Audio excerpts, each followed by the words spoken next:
We chose this lens because we know he starts out with gravitational potential energy, which later changes to kinetic energy, which is later changed to the potential energy of a spring. So to find the energy total from him falling the 8 meters of the rope that does not extend like the bungee, we take the 8 meters that he falls and add 1 meter on top and bottom for the center of mass of a 2 meter tall man. So our potential energy initial will equal mass of the man, which is 70 kilograms, times gravity, which is 10 meters per second squared, times the height, which is 8 plus 1 plus 1, so 10 meters high. And we're using gravity positive because we are making positive downward in this problem to get rid of negative. Potential energy initial is going to equal our total energy after he's fallen the 8 meters. Find the energy from gravitational potential energy and kinetic energy after he falls to the rope to when he stops at the bottom and he's being stopped by the force of the spring in the bungee. To find that, we take the potential energy from here, which is potential energy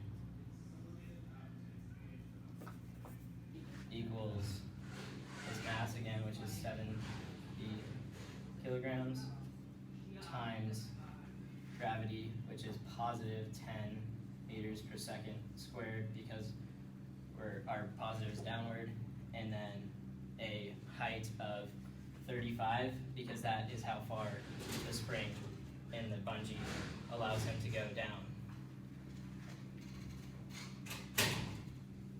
And we've already accounted for his center of mass at the top and the bottom here, so we don't need to add it to the 35. So the potential energy from gravity here equals the energy in the spring at the bottom.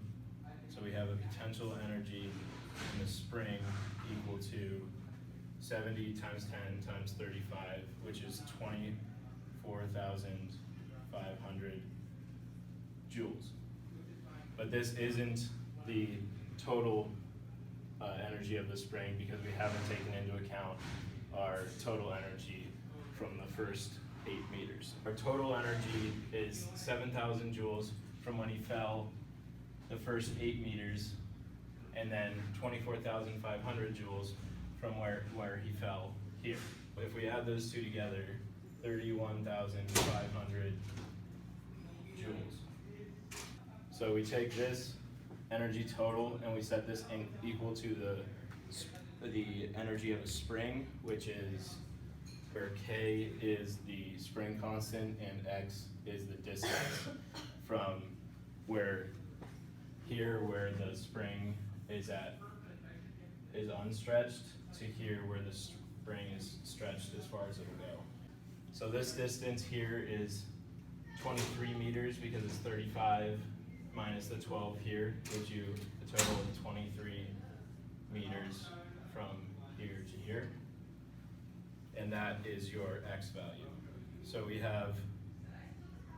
we can put the total energy right here onto this side of the equation, and then we can solve for the K. So now we have to solve for K in order to find the spring constant in the bungee jump. We need to move everything to this side, be a K by itself. 119 Newton meters.